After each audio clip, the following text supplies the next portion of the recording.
Story 1. Am I the a-hole for locking the door to my home so my husband's friend couldn't come in? My husband's friend has been living with us for about 6 months now. When my husband presented the idea to me about him moving in, I was hesitant, but he was determined to get him out of the streets. Fast forward to present day. His friend got a part-time job at FedEx and quit a couple of weeks ago because he didn't like how his supervisor was talking to him. He does not contribute anything to our home, doesn't help cook, clean, or watch our children. Our oldest girl keeps an eye out on our toddler more than he does. He'll go into our office and spark up some weed no matter how many times I tell him and my husband that he needs to do that outdoors. Yesterday, I hit my breaking point. I wasn't feeling well as I had a migraine.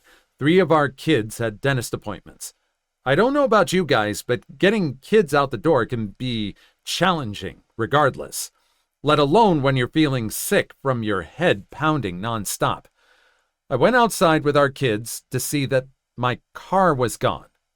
He took my car to go smoke with his coworker.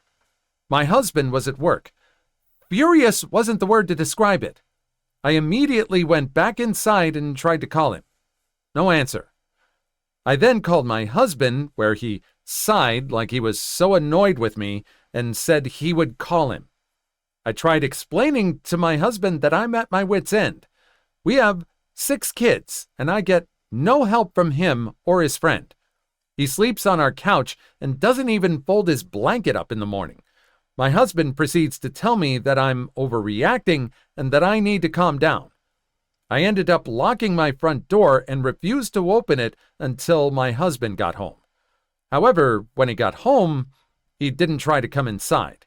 He took a picture of our door, went on Instagram, and told the world, "Have you ever been locked out of your own home?" I lost it. I feel like I've been more than patient, and I can't do it anymore. I don't get help or basic respect in my own home, and I'm constantly gaslit.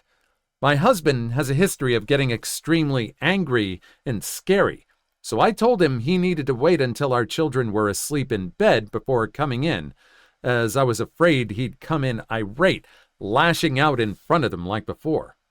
Am I the a-hole for how I handled this? You're starting to feel insecure you're starting to feel unsafe in your own home.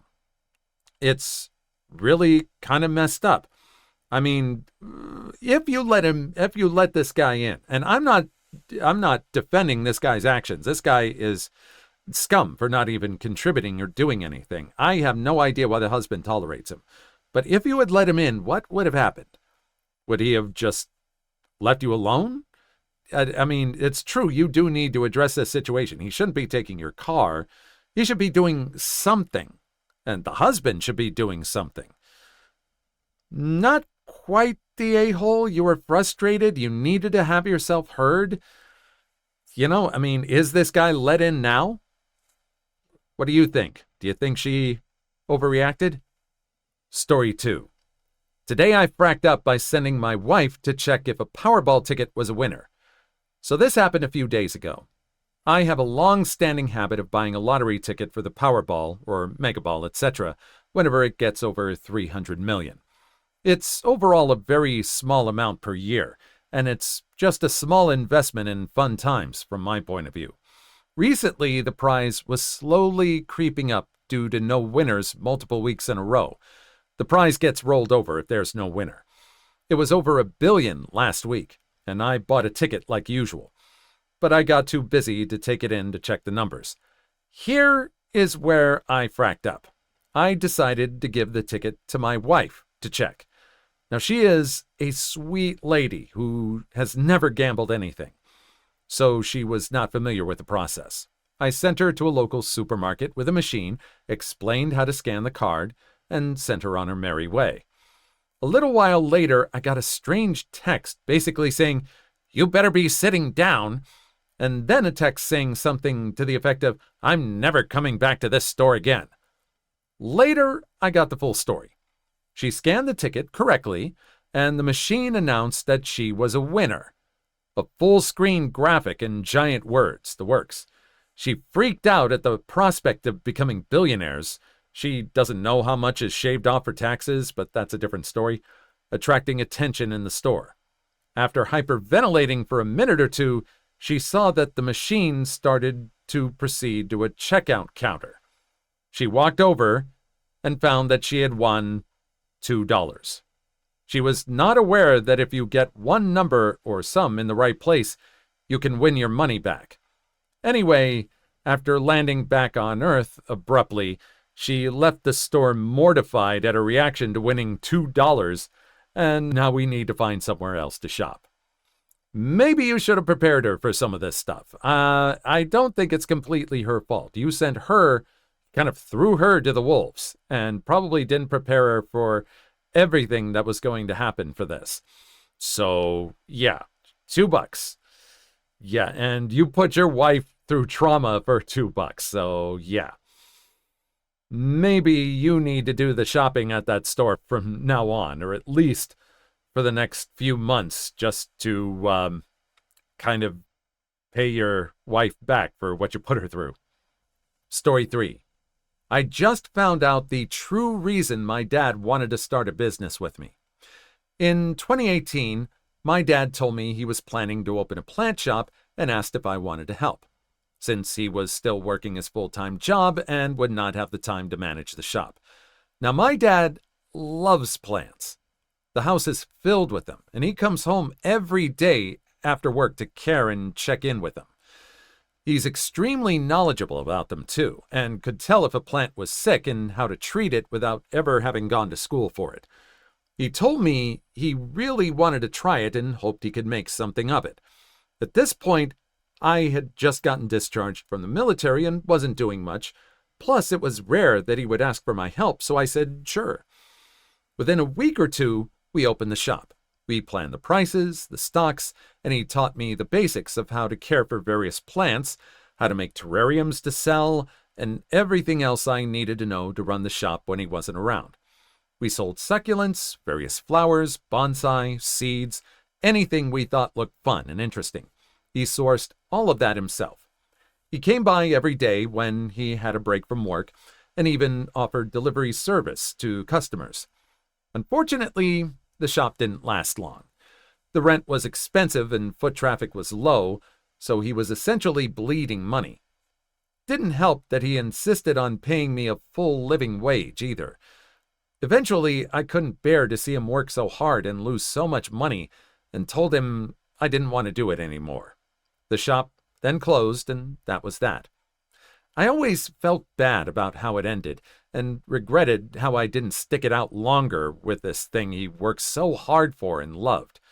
I decided that once I made enough money in the future, I would help him restart this business. Cue to a few days ago. I casually asked my mom if my dad ever mentioned anything about starting the business again since he was so into it. She was confused at first, then told me the truth. He didn't start the business because he wanted to. He just wanted me to have something to keep me busy.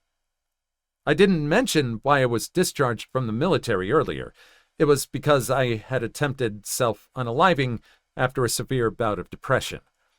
He came up with a business idea while visiting me at the psych ward, after I mentioned how doing nothing all day makes me feel worse.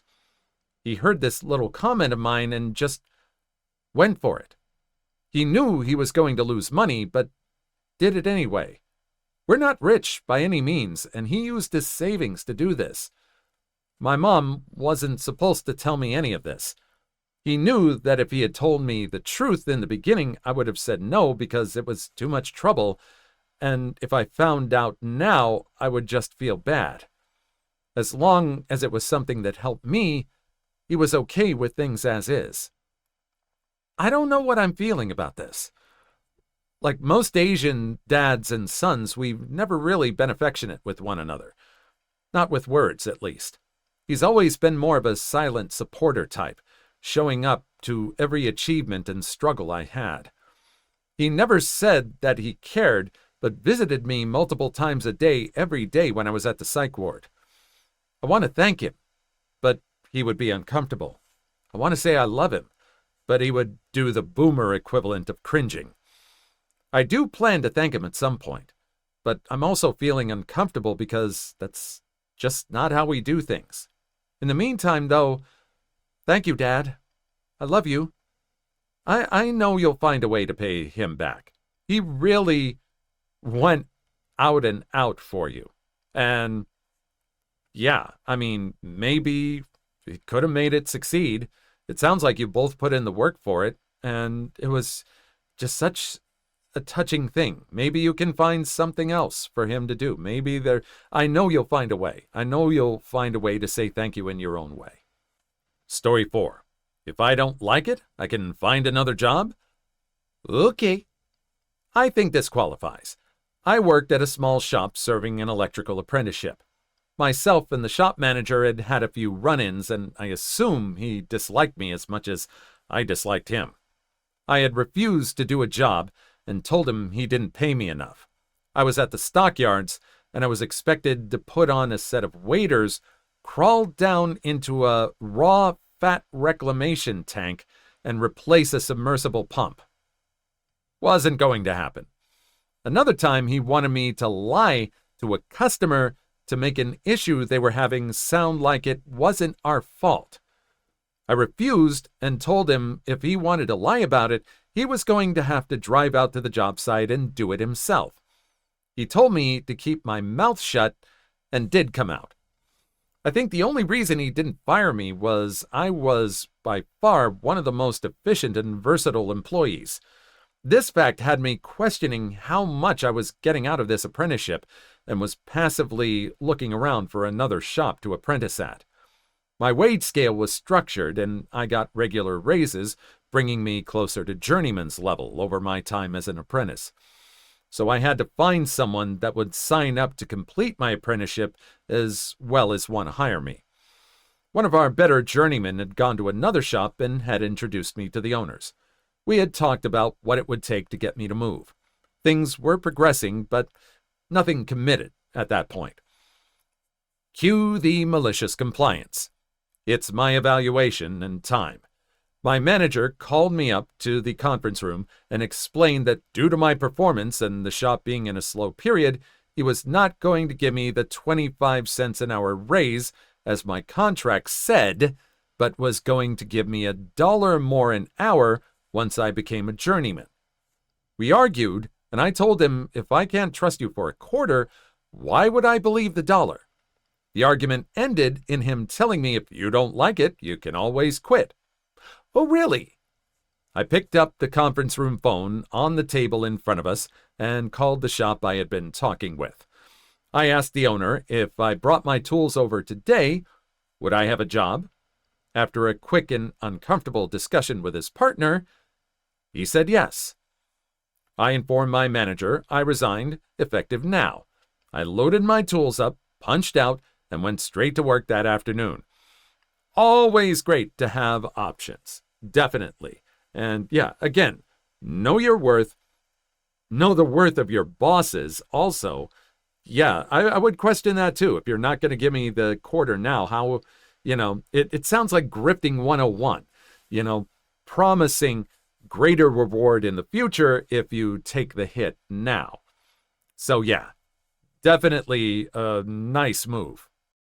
Please like and subscribe if you made it this far. I hope you'll enjoy the rest of the video and have a wonderful day. Story 5. X wouldn't pay me back, so I made her pay via the Bell bill. This was a few years ago, but I find it fun to think about. Started dating at 15. Moved in together at 18.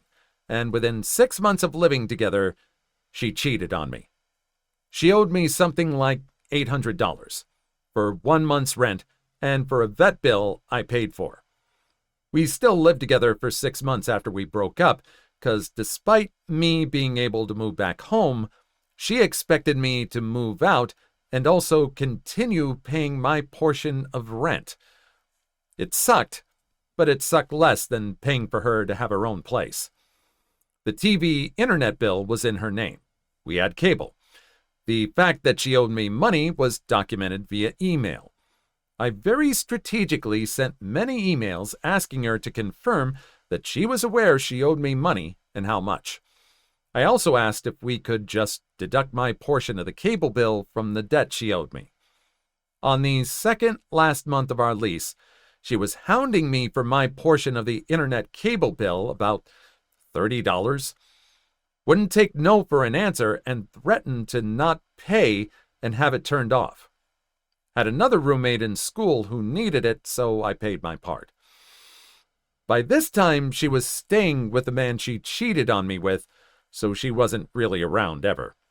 For some reason, when she moved all her stuff out, she left the cable box and Wi-Fi router. I guess it's because I was still paying for her / using it. I brought my own TV to use after her and her new boyfriend came in one day and took hers without saying anything, while I was actively watching it with a Tinder hookup. That was an awkward night. Edit. To be more clear, I mean it was her TV they came in and took. Like I brought in my own TV after they came to collect her TV. It was just awkward that I was actively watching her TV when they came to get it. I knew I was never getting my money back, so I had an idea. Buy every channel that exists, all extras I could buy just with the 4-digit PIN. Before this, I emailed her one last time saying something like, just to confirm, my portion of this month's bill was subtracted from the X amount you owe me, correct? And she agreed. These purchases began a week or two before I moved back in with my parents. I bought every channel individually, bought and rented movies, even started paying for pay-per-view corn because I thought it was hilarious. Kept track of everything I purchased and racked the bill up to almost exactly how much money she owed me, leaving a bit of space in case I miscalculated. About $750. When she got the bill, I was back with my parents. She came to my parents' house with a bill in hand, and my father answered the door. Meekly stated something like, "He spent so much on this bill, I can't afford it." To which my father responded, "Use the money you owe to pay for it," and closed the door on her. I was listening and out of sight. Whether or not she ended up having to pay, I'll never know, but it felt good to do at the time. Yeah, exactly. That's awful that she cheated on you is about that far after you moved in. And it was awful that you got roped financially into covering a bunch of stuff and she didn't feel responsible for anything. And now she's facing responsibility, the consequences of her actions. And you had it documented, and you got your father to back you up. Excellent, all around. Hope you find a new place. Story 6. Am I the a-hole for telling my wife it was a mistake to stay at a baby shower? So my wife, 26 female, and I, 28 male, have been married for a year and began trying to conceive in September. No luck so far, but the doctor did say at our first appointment that it typically takes close to a year for most couples to conceive. She's been telling people that she's infertile, which isn't true. The doctor said she isn't. My wife and I went to my work Christmas party in mid-December, where my wife met my coworker's wife. Let's call her Mary. And they took a liking to each other.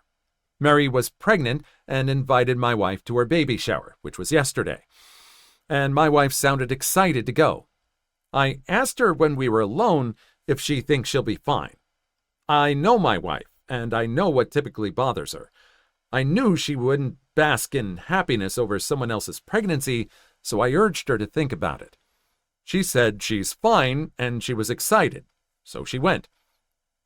The baby shower was yesterday. About 40 minutes in, she calls me and asks me to come. I was at a cafe nearby because I knew she wouldn't stay long. I find her at the entrance of the house, crying, and a bunch of women consoling her. When she saw me, she came to me and pulled me to the garden to talk. She said she was dancing and looked at Mary's pregnant belly and couldn't take it anymore. Started crying and ran out. All of Mary's friends followed her out to console her. I consoled her myself and said, Okay, let's go, babe. Where do you want to go? We can go for a drive so you can feel better. She looked at me weird and asked why she would leave. I asked why she would stay. She said she feels better now and can go have a good time.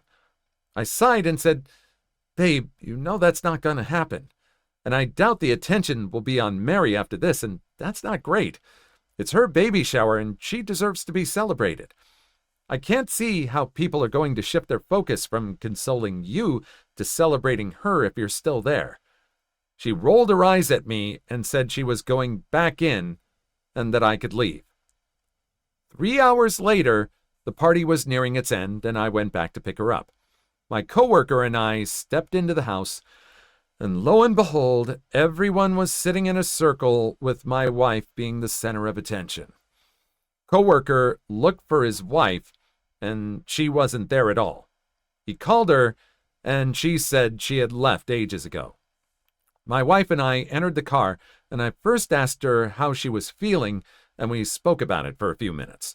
I then asked her what happened and why Mary left. She said, "Oh, hell, Mary. I forgot to say bye to her."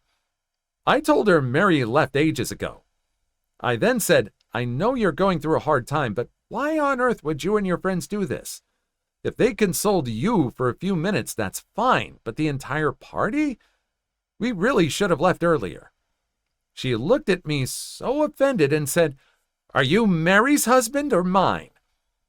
We stared at each other for a while and just drove home in silence. I told her I wanted to talk to her this morning to sort things out, but she ignored me and left the house. Yeah, it sounds like there's some issues she has that she is kind of ignoring. I don't know, it kind of seems like she likes drama as long as she's the center of attention, too. I know you're trying to talk to her. It doesn't sound like you're yelling at her. It doesn't sound like you're putting her down. You're trying to open up and talk to her and try and console her, and you're right. This woman that was pregnant, it was her baby shower. She was the one that should have been celebrated. And really, it sounds like there are a lot of things that need to happen to confront your wife about her behavior. Hopefully she does that soon. Story 7. Today I fracked up by asking my wife for a paternity test. This didn't happen today, but a few weeks ago.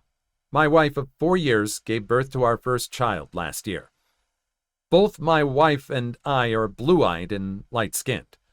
Our baby has a darker skin tone. Over the past 6 months, his eyes turned a very dark brown. I had my doubts. My friends and family had questions. I read too many horror stories online. I asked my wife half-jokingly one day if she was sure the kiddo was mine. She stared daggers at me and said, "Of course he is." I let it go for a while, but I still had a nagging doubt. So right after Thanksgiving, I told her I wanted a paternity test to put my doubts to rest. She agreed. A few weeks ago, I came home to an empty house. Wife and son gone. On the bed, she left the paternity results and a petition for divorce. Kid is 100% mine. Now I will only get to see him weekends, and I lost the most amazing woman I've ever known.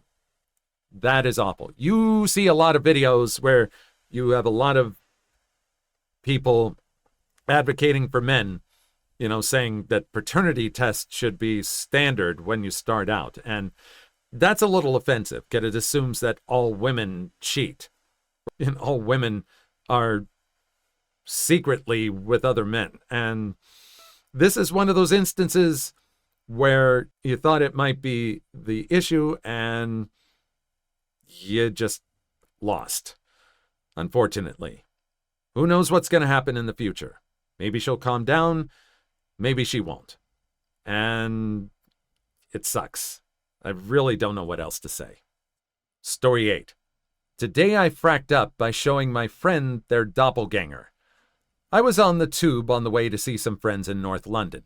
Whilst looking around on the tube to pass the time, I noticed someone a few seats down that looked remarkably similar to an old friend of mine who I hadn't spoken to or seen for a while. although this person was a lot rougher around the edges and about 20 kilograms heavier than my friend is. As the resemblance was uncanny, I decided to sneak a quick photo of the person to send to my friend. When I got out of the tube and regained service on my phone, I sent them a message with the photo with the caption, "This guy looks like you if you packed on some pounds." The message opened almost immediately. No reply for a few minutes. That is me. I haven't been able to respond yet. I'm too embarrassed. I feel truly awful about it, though. Serves me right for being a bit of a jerk. Did you not say hi? Maybe check? This is one of those reasons why a lot of people don't like their photo taken these days. And they want to, even though they don't know the law, even just demand you don't have the right to photograph me. Yeah, you just should have just said hi. Maybe, if you haven't seen the person for a while, should have just confirmed first before you tried taking a picture. So sorry. Please leave your story in the comments. I would love to make a video on them in the future. Also, don't forget to like and subscribe.